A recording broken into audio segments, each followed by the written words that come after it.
Nos acompaña el señor Samuel Rota Castilla, él es director de Proética y le damos la bienvenida, pues vamos a hablar de corrupción el día de hoy. ¿Qué tal? Bienvenido. Muchas gracias. A usted, gracias por acompañarnos. Bueno, pues lamentablemente, hay que decirlo, seguramente lo saben o lo intuyen, porque el Perú sigue desaprobado en lucha contra la corrupción. Lamentablemente hemos descendido en un ranking global, el índice de percepción de corrupción 2018. ¿Podría decirse que el Perú nunca había estado en un puesto como este antes? Efectivamente, en un puesto como este, en comparación con los 180 países, no, es la primera vez. Y esto responde a varios factores.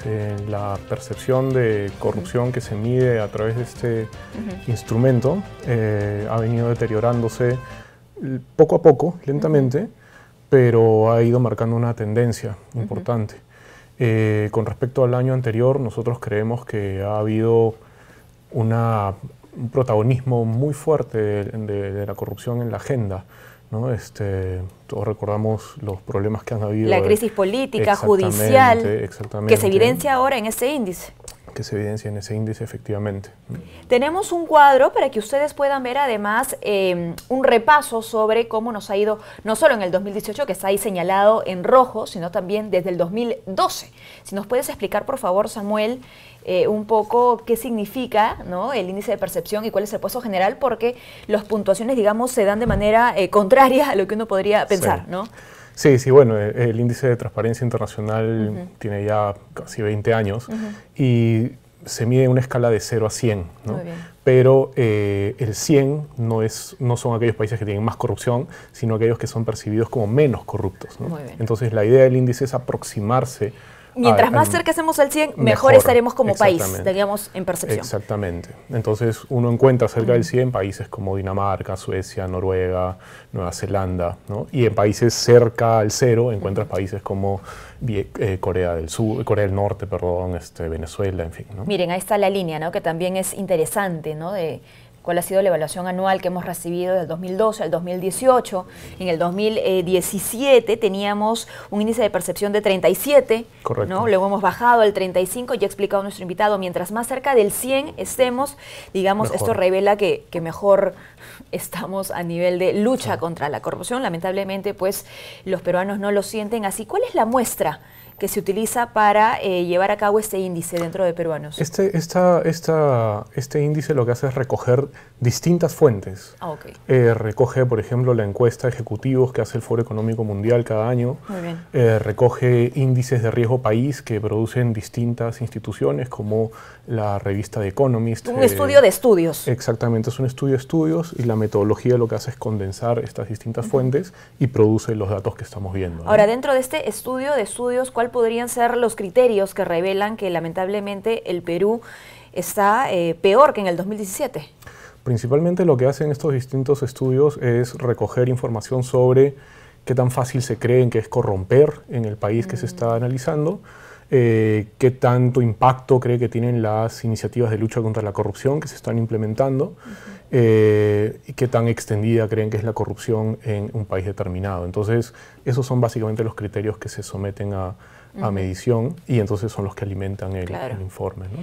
¿Hay en alguna medida alguna relación también con las instituciones, con cómo funcionan, cómo las percibe el ciudadano? En términos generales, sí, ¿no? En términos más específicos, Proética ya cada 2 años produce una encuesta comprensiva nacional dirigida solamente a peruanos y peruanas, que es una muestra representativa a nivel nacional. Y esta tiene mucho más información ya detallada sobre las percepciones, opiniones y actitudes de la gente ante la corrupción. Y ahí lo que podemos encontrar es cosas como, por ejemplo, qué instituciones son percibidas como las más corruptas en nuestro país, ¿no? Y encontramos pues que en el 2017, que fue la última vez que hicimos este estudio, el Poder Judicial y el Congreso eran aquellas instituciones percibidas como las más corruptas. Terrible, ¿no? Lamento no tener en ese momento ese estudio, ¿no?, para compartirlo, pero sí tengo algunas cifras de Pulso Perú del 2017-2018, donde te hablaba sobre las instituciones más corruptas. Exacto. Bueno, son las mismas instituciones, es el mismo país, ¿no? Y el Congreso de la República tuvo una alza tremenda, ¿no? En el 2017, 48% de peruanos creían pues que era corrupto, y en el 2018 el 64%. Sí, bueno, lo cual refleja, por decir una, ¿no? Lo cual refleja en realidad lo que hemos visto el año pasado, ¿no? Las respuestas contra las investigaciones de Lavallato vinieron muy fuertemente desde agentes, actores en el Congreso de la República, ¿no? Entonces la gente está dándose cuenta que ahí habían intereses subalternos, ¿no? Sin embargo, si hablamos del Poder Judicial, en el 2017 tenían un 41% y en el 2018 43%, ¿no? Muchos podrían preguntarse por qué no se dio esta alza. ¿Tomaron de repente acciones mucho más concretas, radicales, ya en la tercera parte del año? ¿En el tercer trimestre? O posiblemente no hubo tantos escándalos, no hubo, ¿no? Tanta vitrina. Exactamente, las percepciones son muy difíciles de aprehender con una encuesta y lo que tenemos son solamente indicativos, ¿no? Por supuesto. Bueno, está también la Fiscalía de la Nación, gobiernos regionales, la policía, los municipios, distritales, provinciales, las Fuerzas Armadas, gobierno central, en fin, ¿no? Todas las instituciones que se supone brindan servicio al ciudadano, porque hay que entender que el ciudadano entiende su democracia y los beneficios de una democracia en su experiencia del día a día justamente con ellos, ¿no? Correcto, y ahí hay una cosa bien interesante. Como señalaba en la encuesta de Proética, la última encuesta de Proética de 2017, uno puede hacer la comparación con los años anteriores, desde el 2002, con respecto a esa sensación más cotidiana, ¿no? Y, por ejemplo, uno puede ver cómo la preocupación por la corrupción, por la gran corrupción, ha ido aumentando claramente desde 2002. La preocupación en esa época era del 21%, por ejemplo. 21% de peruanas decían que la corrupción era el principal problema del país. 2002. Sí, sí, ¿no? sí. En el 2017, 51% de peruanas consideraban eso, ¿no? Sin embargo, entonces ahí teníamos una curva clarísima hacia arriba, ¿no? Sin embargo, cuando medíamos la tolerancia de la gente hacia conductas de corrupción, no gran corrupción, sino corrupción cotidiana, pagar una propina para que te perdonen una multa, ¿no? O pagar una propina para que te agilicen un trámite, ¿no? O incluso no tan cotidianos, pero sí no tan escandalosos. Por ejemplo, que una autoridad recién elegida ponga impuestos de confianza a militantes de su partido que no tienen calificaciones, pero que los apoyaron en la campaña. Entonces, la tolerancia a ese tipo de conductas es generalmente alta, llega a los 2/3 de peruanos que encuentran que esas conductas no son reprochables. ¿Esto, dices, también ha ido en alza? No, esto más bien se ha mantenido desde el 2002, que según la medición se ha mantenido estable, ¿no? La preocupación por la gran corrupción ha aumentado notoriamente. Bueno, ¿no? lo primero... Pero la tolerancia se ha mantenido muy estable. Lo primero, ¿no?, podría ser positivo. Por supuesto, ¿no? Porque a definitivamente. medida de que hay más corrupción en el país o se percibe más corrupción, hay más conciencia y no necesariamente estamos normalizando ese tipo de conductas. Exactamente, la estamos sacando de ese saco negro, o más bien saco gris, en los que dicen, bueno, ya pues la corrupción siempre ha existido, siempre va a existir, y ni modo, así es la vida. Ahora estamos diciendo, no puede ser así. El roba pero hace obra ya está quedando un poco Nos estamos preocupando un poco rezagado. más. En las altas esferas, ¿no? Pero en la vida cotidiana, ¿no? Eso todavía es un núcleo duro que tenemos que romper, ¿no? Bueno, y es que cuando hablamos del índice de percepción de la corrupción o de corrupción en general, saliendo un poco del estudio, tenemos que asimilar, comprender, tomar conciencia de que la corrupción no está solamente en las instituciones. Correcto. ¿No es cierto? O en los gobiernos de paso. Correcto. O en el funcionario público, ya ni siquiera tampoco en el gran empresario, ¿no? Que es lo que se ha evidenciado en este último año, sino en todos nosotros. Correcto. En diferentes prácticas, ¿no? El actor privado, no el gran empresario, sino el actor privado en general, es parte activa de un esquema de corrupción. El sobornador requiere un sobornador, ¿no? Ese empresario, ese funcionario, ¿en qué momento aprende de corrupción? ¿No? Es que es algo que está en nuestra... Claro, ¿qué ha pasado con la formación? Bueno, y esa es otra discusión también, ¿no? Sobre la ética profesional, la ética pública. Correcto. La reproducción de la corrupción en nuestro país, nosotros decimos que la corrupción es estructural. ¿Por qué? Porque es parte de la propia reproducción de nuestra sociedad. Se va reproduciendo en cosas muy pequeñas como instar a tus amigos a que... Oye, tengo un problema con una municipalidad, me están pidiendo un soborno. Pues hermano, ¿no? Ya total vas a malograr tu negocio por unos soles, ¿no?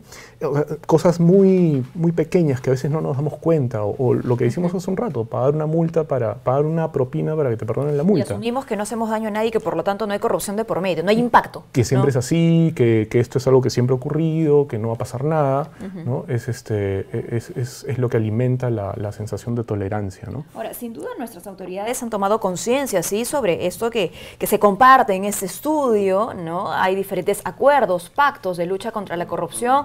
Ahora que tenemos a nuevas autoridades, por ejemplo, municipales, regionales, se vienen también elecciones complementarias. Sí. Me parece que a la semana, nada más, o 2 semanas de gestión, ya estaban firmando un acuerdo, por poner un ejemplo, ¿no? Sí. En la Municipalidad Metropolitana de Lima. ¿Hay que tener paciencia para ver el impacto sobre estas acciones?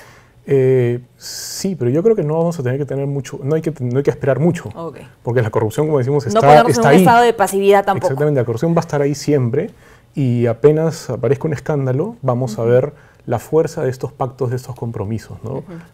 El papel aguanta todo, decimos en el Perú, claro. ¿no? Entonces, en el momento en que aparezca un escándalo, vamos a ver cómo responden quienes han firmado los pactos, o varios otros como hay, cuál es la respuesta que se le da.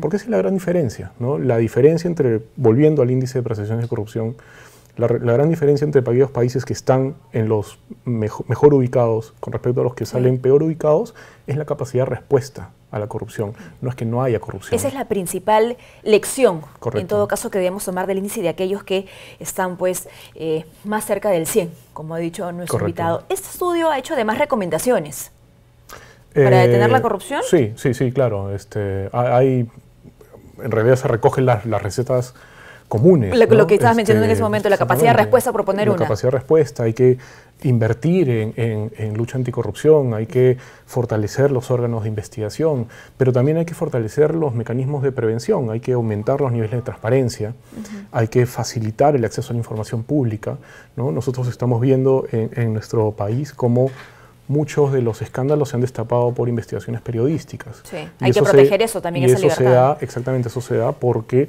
se puede acceder a información en manos de entes del Estado. Entonces, avanzar en mecanismos de información, de disposición de información pública, ¿no? Una recomendación que veo aquí que es muy importante, habla sobre empoderar al ciudadano. Correcto. ¿No? Esto que tú decías de que tampoco espere, ¿no?, a que haya efectivamente un impacto, a que haya menos corrupción en el país, sino que el ciudadano sepa pues que tiene voz y voto. Correcto. Y voz sobre todo, ¿no? Porque el voto solamente en elecciones. Correcto. Los estudios que existen, que se han hecho en los últimos años sobre vigilancia ciudadana de la gestión pública, son claros en señalar que aquellos lugares, generalmente localidades, comunidades pequeñas, donde hay vigilancia, donde hay involucramiento de los ciudadanos en la vigilancia de los recursos públicos, las oportunidades de corrupción se reducen. Oportunidades de corrupción medidas en términos de cuánto cuesta una obra. Claro. ¿No? Las obras en aquellos sitios donde han sido vigiladas, y ese es un estudio que se ha hecho en Proética, aquellas obras resultan costando mucho menos que aquellas donde claro que no sí. fueron Ustedes vigiladas. además han hecho una convocatoria, me parece, para promover la deudía ciudadana. Sí, nosotros estamos trabajando como parte del Observatorio de Integridad que tenemos con otras instituciones en la reconstrucción del norte, ¿no? Bueno, es importante sin duda trabajar así, de esta manera, ¿no? En equipo, hay que decirlo, como país, como nación, siendo ciudadanos, pero yo que también hay que decirlo, compartir lo bueno, ¿no? El gobierno está promoviendo esta política educativa que tiene que ver con la ciudadanía, ¿no? Que los niños, los chicos no esperen a tener a 18 años, ¿no? Para saber cuáles son sus deberes, sus derechos, ¿no? Cómo pueden involucrarse en nuestro sistema. Correcto, eso es muy importante, es la prevención a largo plazo, ¿no? Es invertir en nuevos ciudadanos, en nuevos ciudadanos y ciudadanas, para poder no tener que estar respondiendo a los actos de corrupción, que puede ser muy caro, ¿no? Las investigaciones son caras, los juicios son caros, muchas veces no se va a recuperar lo que se pierde. Entonces, invertir en formar ciudadanos conscientes de sus recursos, ¿no? Es una apuesta importante.